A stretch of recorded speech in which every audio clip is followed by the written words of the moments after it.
જિલ્લાના રાધનપુર ખાતે સરકારશ્રીની યોજના અનુસાર આદિવાસી સમાજના લોકોને સામાજિક કામોની અંદર ઉપયોગી આવે તે હેતુસર રાધનપુર નગરપાલિકા દ્વારા આદિવાસી ભવન કોમ્યુનિટી હોલ બનાવવા માટે આજ રોજ ખાતમુહૂર્ત કરવામાં આવ્યું। આ પ્રસંગે મોટી સંખ્યામાં 3 તાલુકાના આદિવાસી ભીલ સમાજના અગ્રણીઓ ઉપસ્થિત રહ્યા હતા।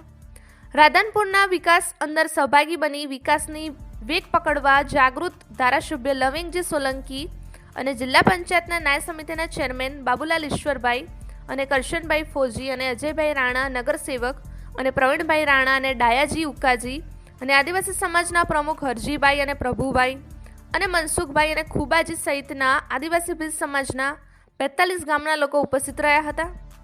આ પ્રસંગે સમાજના હિત માટે સરસ મજાના આદિવાસી ભવન કોમ્યુનિટી હોલનું ખાતમુહૂર્ત કરવામાં આવ્યું હતું। આ પ્રસંગે સમગ્ર સમાજની અંદર ખુશીનો માહોલ છવાયો હતો। સાથે સાથે સરકારશ્રીનો આભાર વ્યક્ત કરવામાં આવ્યો હતો। દીપક સથવારા, પાટણ રિપોર્ટર।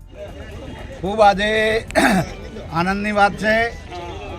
આદિવાસી ભીલ સમાજ દ્વારા જે આજે અહીંયા કોમ્યુનિટી હોલ એટલે આદિવાસી ભવનનો નગરપાલિકા દ્વારા એક ખૂબ જ સુંદર એ ભવન અહીંયા બનવાનું છે।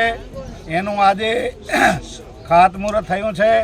ખાતમુહૂર્તમાં 3-4 આ તાલુકાના ભીલ સમાજના આગેવાનો મળીને સાથે મળીને આજે ખાતમુહૂર્ત કર્યું છે।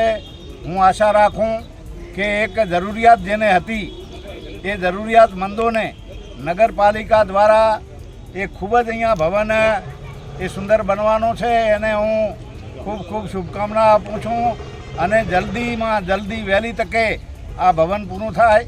હું ધારાસભ્ય તરીકે હું પણ એમને મદદરૂપ થઈશ। જે કાંઈ મારી ગ્રાન્ટમાંથી પણ આ વંડો બનાવવા જે કાંઈ થાય તો એમાં હું 5 લાખ રૂપિયા સુધીની હું એને ગ્રાન્ટની મદદ કરવાનો છું અને આમાં બધા સાથે મળીને એક રસ રહીને સંપ રાખીને આપણું આ કાર્ય જલ્દી પૂરું થાય એવી હું શુભકામના પાઠવું। બોલો આદિ સમાજ કી જય।